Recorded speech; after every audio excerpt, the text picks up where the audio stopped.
Haleluya, puji Tuhan. Salam sejahtera bagi kita semua, jemaat Tuhan yang dikasihi oleh Tuhan Yesus Kristus. Hari-hari ini kita harus berada di rumah kita masing-masing. Dalam setiap aktivitas kita, apa yang kita harus lakukan dari rumah.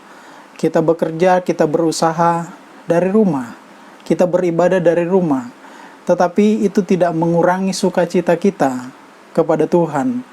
Dalam keadaan apapun, saya percaya Bapak Ibu Saudara sekalian tetap memuliakan Tuhan, tetap meninggikan Tuhan, tetap mengagungkan Tuhan dalam keterbatasan situasi ini.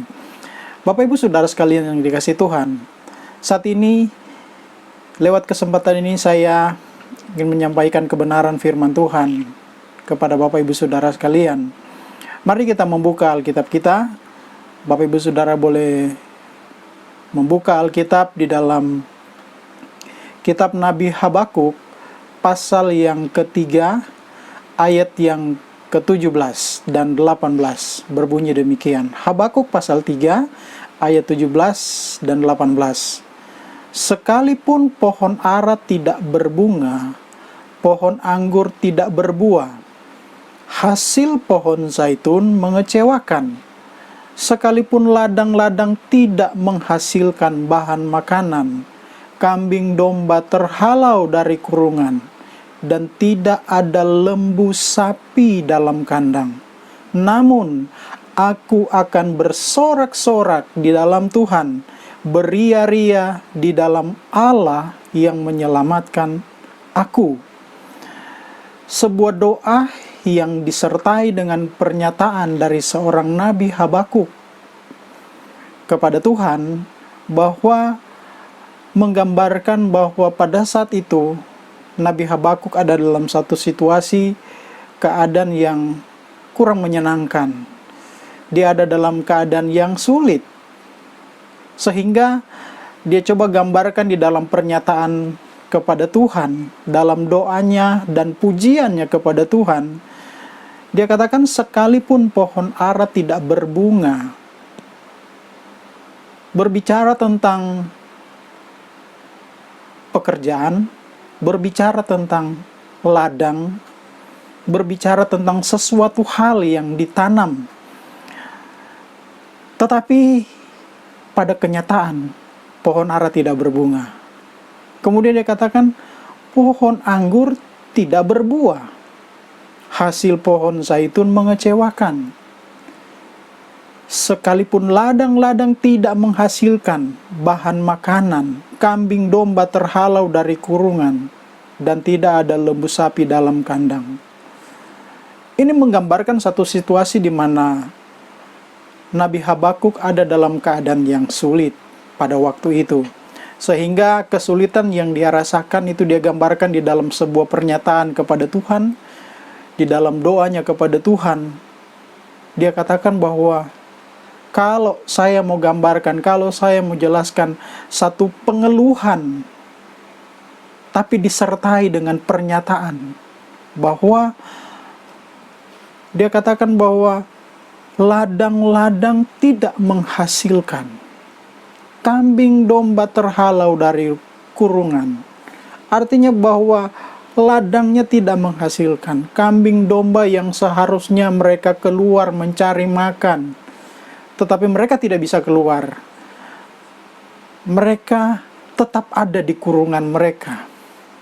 Biasanya mereka harus keluar mencari makanan dengan bebas, tetapi pada saat itu mereka tidak menemukan makanan karena mereka terhalau, karena situasi, karena keadaan yang terjadi saat itu.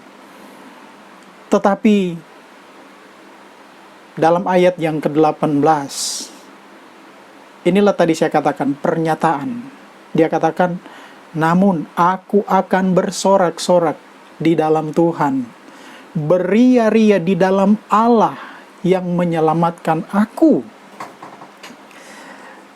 Kata Nabi Habakuk, dia akan tetap bersorak kepada Tuhan.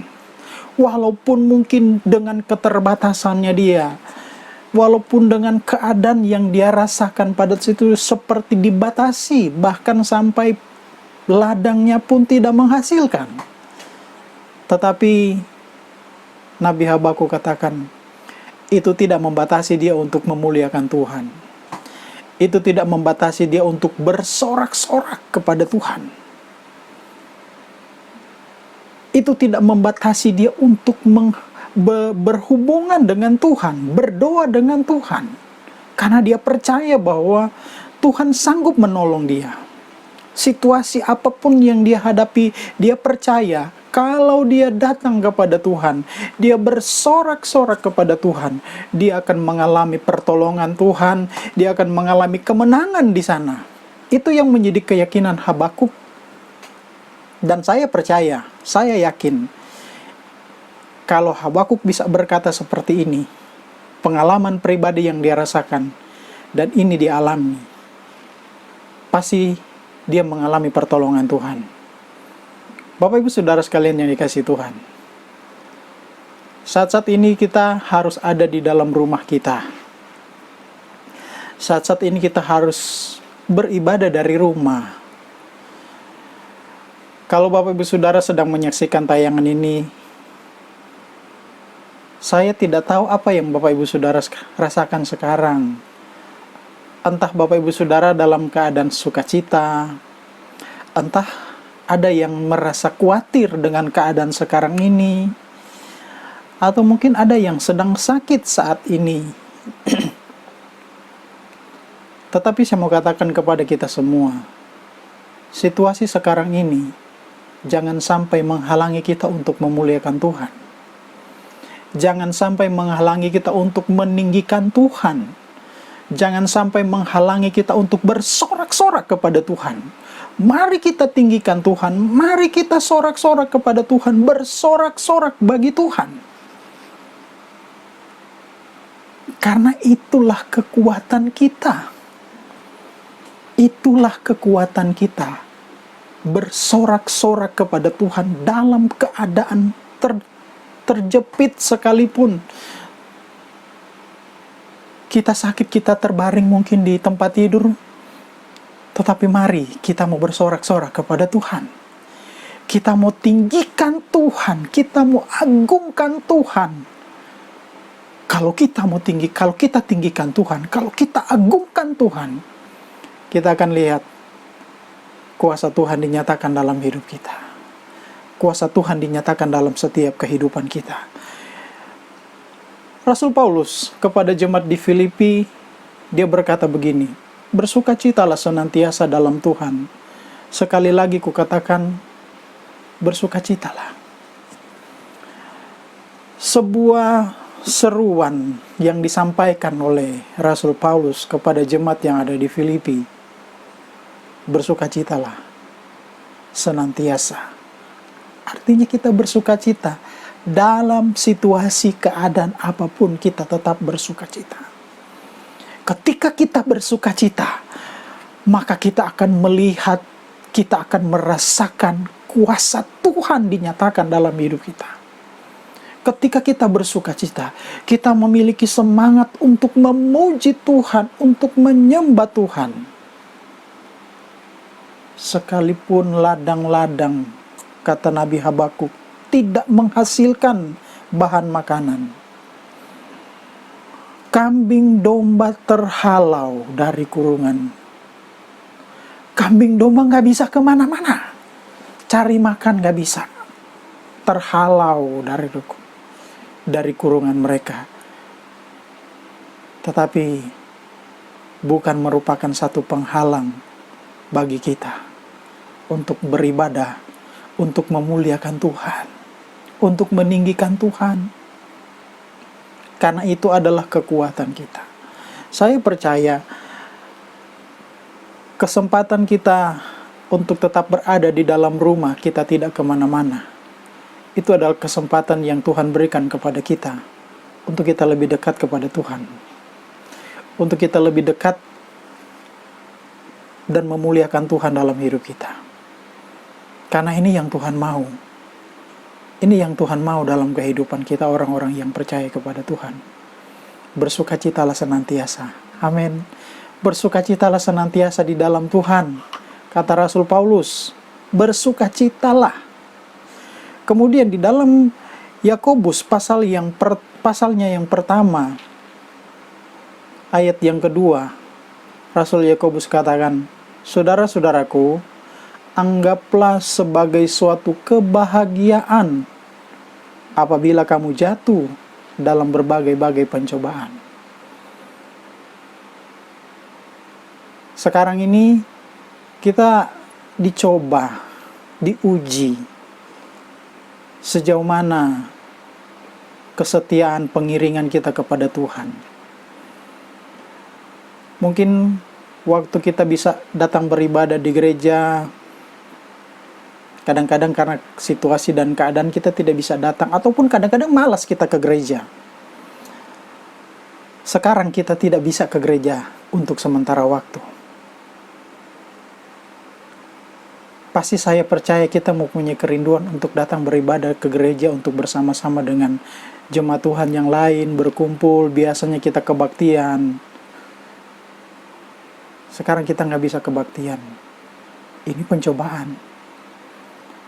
Tapi Rasul Yakobus katakan, "Saudara-saudaraku, anggaplah sebagai suatu kebahagiaan apabila kamu jatuh dalam berbagai-bagai pencobaan." Haleluya. Anggaplah ini satu kebahagiaan. Kenapa? Karena ada janji Tuhan yang indah yang Tuhan akan kerjakan. Kalau kita tetap ada di dalam sukacita Tuhan, dan itu yang membuat kita tetap memuliakan Tuhan. Dan ini adalah satu kebahagiaan. Anggaplah ini satu kebahagiaan yang kita rasakan. Tadi saya katakan, ada maksud Tuhan kita harus berada di rumah, supaya kita lebih dekat lagi kepada Tuhan. Ada waktu-waktu, ada kesempatan bagi kita untuk berdoa, untuk memuliakan Tuhan di rumah. Mungkin kalau kita sekarang harus keluar, bekerja, atau kita kemana, entah kita kemana, kita tidak bisa beribadah kepada Tuhan. Kita tidak bisa mendengarkan firman Tuhan seperti sekarang ini. Tetapi dengan kita ada di rumah saat ini, berarti kesempatan bagi kita untuk berdoa, mendengarkan firman Tuhan, merenungkan firman Tuhan, dan melakukan firman Tuhan. Agungkan Dia, haleluya. Puji Dia dalam keadaan situasi apapun. Kita tetap bersukacita, kita tetap mengagungkan Tuhan. Kita melihat, kita membaca di dalam Mazmur pasal yang ke-25. Mazmur pasal 25, di ayatnya yang kelima berkata begini, "Bawalah aku berjalan dalam kebenaran-Mu, dan ajarlah aku, sebab Engkaulah Allah yang menyelamatkan aku. Engkau ku nanti-nantikan sepanjang hari." Pemazmur katakan, "Bawalah aku berjalan dalam kebenaran-Mu, dan ajarlah aku, sebab Engkaulah Allah yang menyelamatkan aku."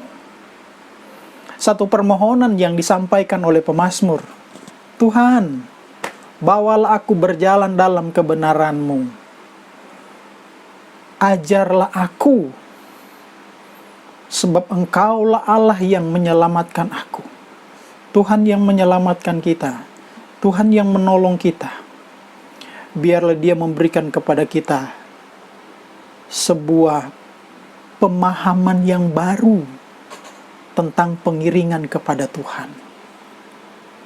Berjalan dalam kebenaran firman Tuhan. Dia katakan, "Engkau ku nanti-nantikan sepanjang hari." Ada satu penantian.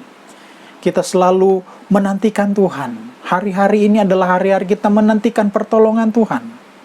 Pertolongan Tuhan di mana di saat supaya situasi ini secepatnya berakhir, sehingga kita dapat beraktivitas seperti biasa lagi, dan kita bisa berkumpul lagi, beribadah bersama-sama di dalam rumah Tuhan. Saya percaya ini yang kita nanti-nantikan. Tetapi pemazmur katakan, "Bawalah aku,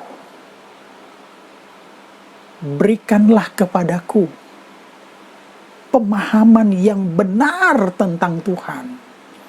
Jelaskan kepadaku apa yang menjadi maksud Tuhan dalam hidup kita. Saya percaya Tuhan sedang menjelaskan maksud Tuhan yang indah dalam hidup kita. Saat-saat ini kita sedang ada di dalam pengajaran Tuhan. Untuk Tuhan menyatakan apa yang menjadi maksud dalam hidup kita. Sehingga kita dapat memahami kehendak Tuhan. Oleh sebab itu, untuk supaya kita dapat memahami kehendak Tuhan dalam hidup kita, kita tetap memiliki sukacita. Dalam situasi seperti sekarang ini, mari kita tetap memuliakan Tuhan. Kita tetap meninggikan Tuhan. Karena kita yakin, kita percaya, Tuhan akan membela kita. Tuhan akan menolong kita. Kalau kita sedang khawatir, percayalah, Tuhan akan berikan kepada kita kekuatan, penghiburan itu. Kalau kita mungkin saat ini sedang terbaring karena sakit, ketika saudara menyaksikan tayangan ini, percayalah, Tuhan sanggup menyembuhkan saudara. Tidak ada perkara yang mustahil bagi Tuhan. Tidak ada perkara yang sulit bagi Tuhan, kalau kita mau berserah kepada Tuhan. Tetaplah memuji Tuhan, tetaplah mengagungkan Tuhan. Dan biarlah Tuhan memberikan kepada kita, mengajar kepada kita, sebuah pemahaman yang baru tentang kebenaran Tuhan. Apa yang menjadi maksud Tuhan? Apa yang menjadi rencana Tuhan dalam hidup kita? Inilah saatnya Tuhan mulai memberikan itu kepada kita. Dan kita harus belajar untuk tetap berserah kepada Tuhan, berharap kepada Tuhan, bergantung kepada Tuhan. Situasi boleh seperti ini, tapi iman kita tetap kepada Tuhan. Percaya kita kepada Tuhan tidak akan berubah. Tidak akan berubah. Karena kita adalah orang-orang umat kesayangan Tuhan. Haleluya. Puji Tuhan. Tuhan memberkati kita semua saat ini. Saya percaya kita tetap ada di dalam pengharapan kepada Tuhan. Saya percaya iman kita tetap teguh di dalam Tuhan. Karena ini yang Tuhan mau bagi setiap orang yang percaya kepada Tuhan. Puji Tuhan. Sekali Yesus, tetap Yesus. Haleluya. Puji Tuhan. Tuhan memberkati kita semua.